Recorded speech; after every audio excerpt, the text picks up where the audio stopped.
Assalamualaikum warahmatullahi wabarakatuh. Kembali lagi bersama saya Rian TW. Dan kali ini kita akan membahas sesuatu berita yang sangat panas, yang hot-hotnya pada kesempatan kali ini. Dan sebenarnya berita ini atau kejadian ini sudah lama sekali ya, sudah lama sekali sekitar 1 bulan lebih ya, sudah diberitakan. Dan ini pada hari ini adalah rekonstruksi, di mana Verdi Sambo sudah ditentukan ya, sudah ditetapkan sebagai tersangka, dan hari ini adalah hari rekonstruksi bagaimana suatu kejadian pembunuhan itu dilaksanakan.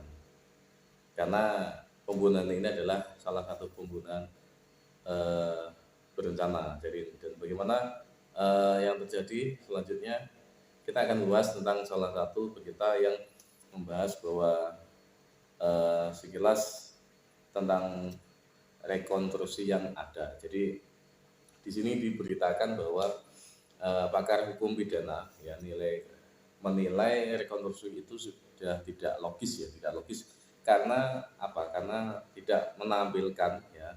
Jadi tidak menampilkan semua sisi yang ada dalam sebuah perencanaan pembunuhan. Jadi kalau kita rekonstruksi kan seharusnya ditampilkan secara detail ya, detail kayak sebuah film yang menampilkan sebuah kejadian secara detail, dari dia berjalan, mulai dari dia merencanakan pembunuhan, kemudian sampai dia terjadi pembunuhan.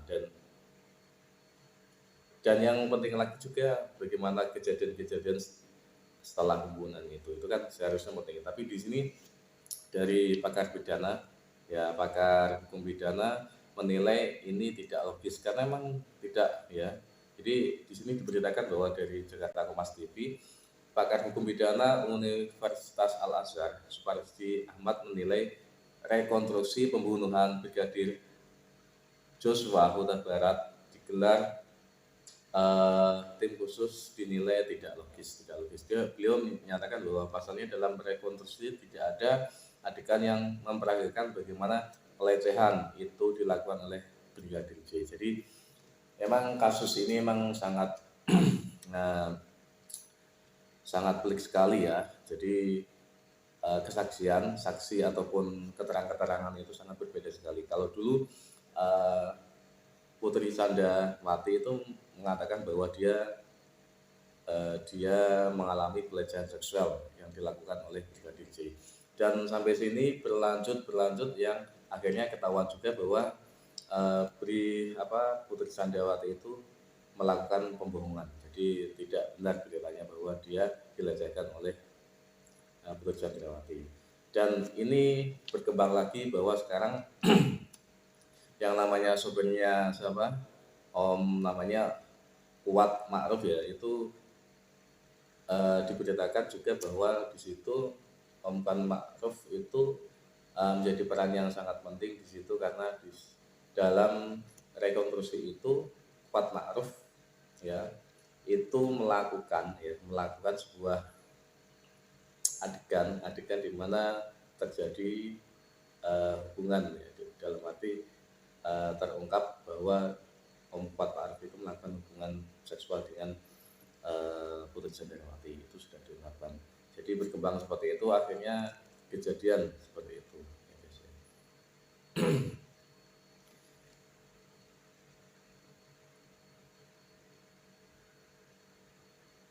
Kemudian beliau mengatakan bahwa kemudian reka adegan ini juga tidak memperlihatkan bagaimana pembunuhan itu direncanakan. Jadi sebuah rekonstruksi itu seperti yang saya katakan tadi harus secara detail memperlihatkan bagaimana kejadian secara real nyata dalam sebuah adegan seperti itu ya, seperti film di mana ada perencanaan pembunuhan, kemudian ada eksekusi, kemudian selanjutnya pasti ada penghilangan jejak ataupun pembuangan ya, finishing ya, pembuangan mayatnya ataupun bagaimana, itu biasanya ada seperti itu. Cuman di sini dalam rekonstruksi ini dinilai tidak ada reka adegan tersebut, jadi dinilai tidak logis ya.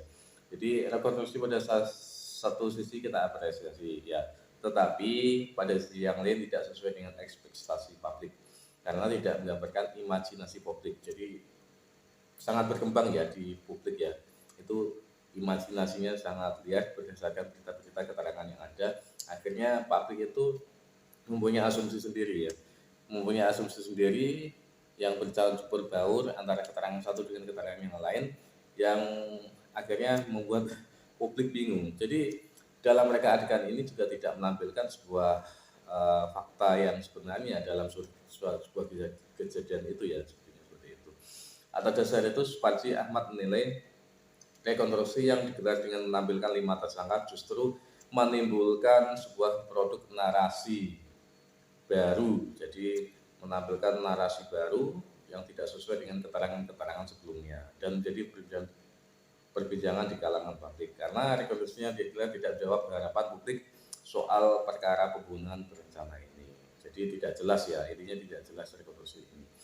Harapan kita dalam rekonstruksi ini tidak adalah memastikan tentang fakta-fakta yang sebenarnya, kemudian itu sudah, tetapi justru yang terjadi kita saksikan adalah tidak sesuai dengan fakta yang logis. Jadi tidak logis dan tidak sesuai dengan fakta yang rasional.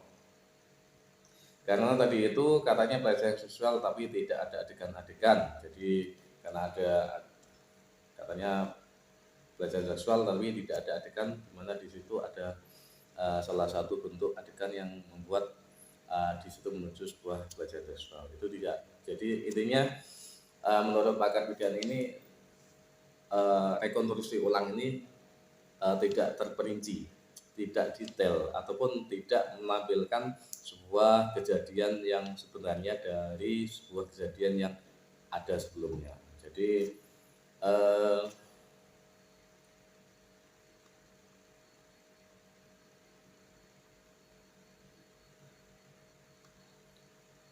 seharusnya ketika itu sebuah ada rencana pembunuhan, jadi bisa di situ ditampilkan bagaimana perencanaan atau diskusi antara satu sama lain ya, antara Ferdi Sambo, Baradae, kemudian yang lainnya yang terlibat itu diskusi, kemudian ada eksekusi. Ya, jadi dalam adegan ini tidak ada, dalam rekonstruksi ini tidak ada. Jadi belum ada kejelasan yang pasti ya lagi. Jadi tadi disampaikan bahwa akan menimbulkan narasi publik baru. Jadi publik itu akan menilai, oh jadi kejadiannya seperti itu toh yang nyata seperti itu. Tapi dalam rekonstruksi ini tidak sesuai ya, seperti itu guys.